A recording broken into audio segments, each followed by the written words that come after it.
siang, kembali lagi di Liputan MK Trans. Dengan saya Ali. Dan saya Alif Farasya, kami selaku host akan menyiarkan berita terkini.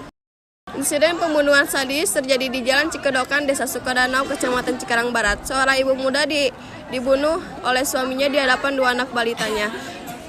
Peristiwa pembunuhan sadis terhadap ibu muda diketahui ketika ibu korban mendatangi rumah kontrakan pada 19 Desember dini hari setelah pukul 1.30 waktu Indonesia Barat. Seorang saksi sekaligus pemilik kontrakan bernama Mukim mengatakan pelaku berinisial M tampak santai selesai membunuh korban berinisial M. Pelaku masih sempat mencuci lalu menjemur pakaian pada pagi harinya. Kepolisian menjelaskan insiden pembunuhan itu terjadi pada Kamis lalu. Segera pukul 23 waktu Indonesia Barat, setelah jasad korban ditemukan, kepolisian langsung bertindak dan melakukan olah TKP. Saat mulai TKP tersebut, kepolisian membawa pelaku yang sebelumnya sudah menyerahkan diri. Untuk mengetahui bagaimana kondisi dan bagaimana kronologi kejadian hubungan dari dua pasangan suami istri, kita akan mengajak pemirsa berbincang kepada reporter kami yaitu Naila dan Irfan yang berbincang langsung dengan salah satu korban keluarga. Ya, selamat siang pemirsa, saya Naila, saya sedang berada di kediaman rumah korban. Terduga melakukan pembunuhan terhadap istrinya di rumah kontrakan yang berada di Kampung Kedokan, Desa Sukadanau, Kecamatan Cikarang, Jawa Barat. Dari pihak kepolisian, pelaku mengakui pelakuan tersebut berawal dari adu mulut.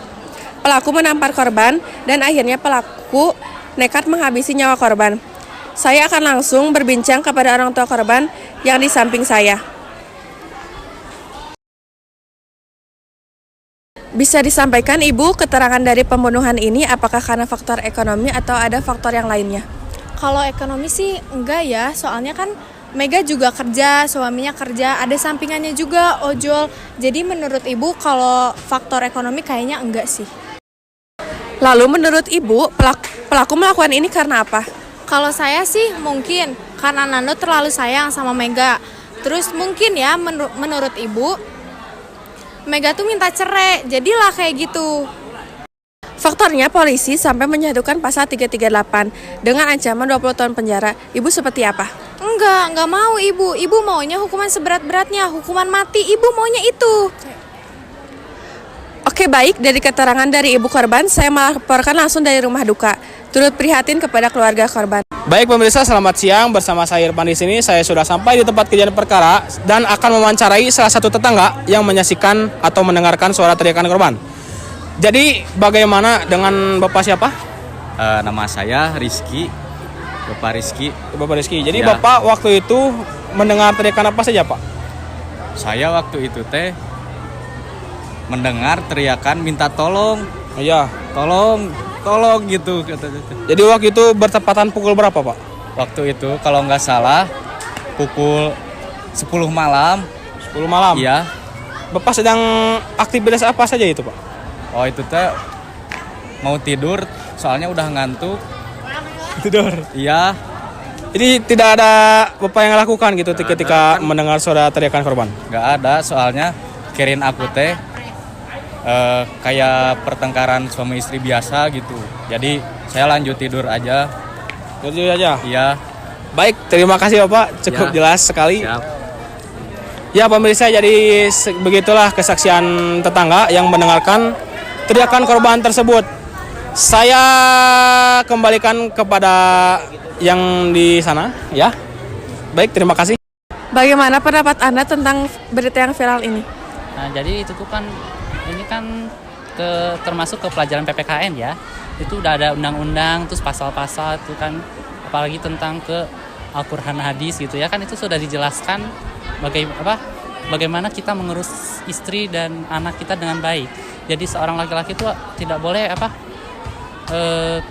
boleh melakukan hal-hal yang kejam atau perbuatan yang hal-hal yang tidak baik seperti itu. Baik, terima kasih. Baik pemirsa, saya akan meminta tanggapan dari salah satu guru, yaitu dengan Bapak Kholis. Jadi Bapak Kholis, bagaimana tanggapan Bapak mengenai kasus pembunuhan itu, Pak? Ya, itu perbuatan yang biadab ya. Wanita itu harus dimuliakan dalam Islam ya. Apalagi ini seorang istri, udah punya anak, lagi bahkan lebih sadis lagi dibunuh di depan anaknya sendiri.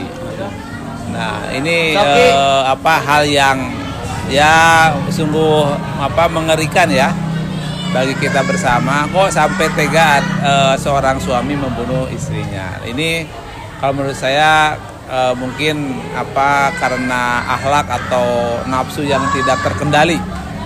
Ya, atau mungkin kekesalan tapi sebaliknya ya apapun kekesalannya bagusnya tidak sampai begitu ya. Harus menghargai, apalagi kalau membunuh manusia itu dosa besar, bahkan diancam dengan membunuh lagi, akan terbawa sampai ke akhirat, bukan hanya selesai di dunia dalam masalah itu.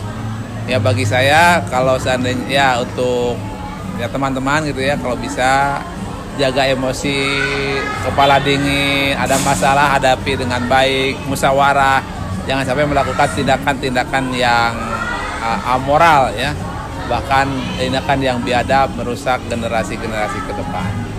Baik, cukup Pak. Ya. Oke, terima kasih kepada Bapak Holis atas waktunya. Mohon maaf Pak mengganggu waktunya. Ya, baik, siap. pemirsa, sekian dari saya Irfan. Wassalamualaikum warahmatullahi wabarakatuh.